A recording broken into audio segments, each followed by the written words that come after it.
We live in a world that tells us it's okay to skip steps. Tells us we should always be looking for a shortcut or a hack. Tells us we should constantly be chasing what's new and what's flashy and what's shiny and what's sexy. But I'm here to tell you, when you do those things, you are making a huge mistake. And that's because the basics work. They always have, and they always will. Now, the reason I'm here is also very basic, and that is to add as much value to your lives and your businesses as I possibly can in our very short time together.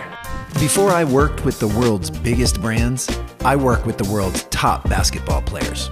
The first time I met Kobe Bryant, he said something to me that changed my life forever. He said, "Kobe, I don't understand. You're the best player in the world. Why were you doing such basic drills?" And he flashed that $1 million smile. He gave me a friendly wink, but he said in a very serious tone, "Why do you think I'm the best player in the world?" Because I never get bored with the basics. Just because something is basic, it doesn't mean that it's easy. People mistakenly use those words as if they're interchangeable. Just because it's basic, it doesn't mean it's easy. Some of my most impactful leadership lessons I learned as a father. So as you know, I have 13-year-old twin sons and an 11-year-old daughter. And I decided to bring my sons, Luke and Jack, with me because I figured this would be a great bonding experience, a great boys' weekend, a great chance for them to see what their dad does for a living. And I gotta be honest, I was in the zone. I was absolutely killing it. You know, kind of like right now. And about midway through my keynote, I looked out at the table where my sons were sitting, expecting to see them sitting up tall, beaming, hanging on every word. And instead, I see my son Jack dead asleep on the table. And his twin brother Luke is building a pyramid out of my extra business cards. Neither one of them was listening to a single thing I was saying. So once again, if you need a reminder that it's not about you, I encourage you to have kids. The function of that chair you're sitting in is to provide somewhere for you to sit. The purpose of that chair is to provide you comfort. Purpose has a much, much deeper meaning than function. The function of what you all do is you sell real estate, you sell homes. That's the function. That's what you do. That's not who you are. Who you are is much deeper. What you provide someone is much deeper. What's the actual purpose when you sell a home to someone? You're selling them their dream. You're selling them an opportunity to make memories, to build a family. The home is arguably the #1 tangible asset that anyone will ever invest their money in. That's what you all are a gateway to. So don't ever confuse what you do for who you are.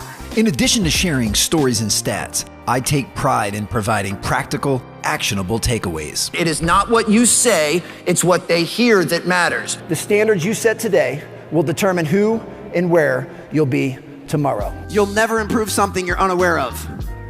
You'll never fix something you're oblivious to. Awareness is always the first step to improvement. Holding someone accountable, it's something you do for them. It's not something you do to them. WIN. It stands for what's important now. When you shift the focus off of what you want from people and you shift it to what you want for people, you become the most magnetic leader in any room immediately. As you can see, just because something is basic in premise doesn't mean that it's easy to execute. I strive to blend intensity with warmth and humor and aim to engage every audience. A few weeks ago, my sons, Luke and Jack, were doing what twin sons do. They were kind of arguing and bickering with each other.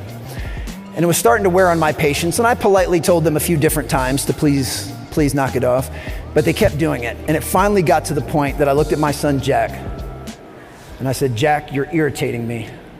Knock it off." And Jack smirked and said, "Dad, I'm not irritating you. You're choosing to be irritated." Raise your hand if you have children. And you realize in your seats, when you attend an event like this, generally speaking, do you know the only time that you even know the AV team exists? Is when something messes up, right? Messes up, right? The AV team, the success of their vocation hinges on 800 people not even knowing they exist. talk about pressure. And the reason I say that is I promise you there are people on your team and people working for your brand that make the vast majority of their contributions during the unseen hours. And it's really important that you shine a light on that and you acknowledge them and rep them. So one more time, please give a round of applause to the AV team. I trust you, I believe in you, and I know you're good enough. Let's try it one more time, and then I'll take my final bow and we'll be done. All right, here we go. You got this. As you all can see, you still have some work to do, so please do it. Thank you, guys. Thank you.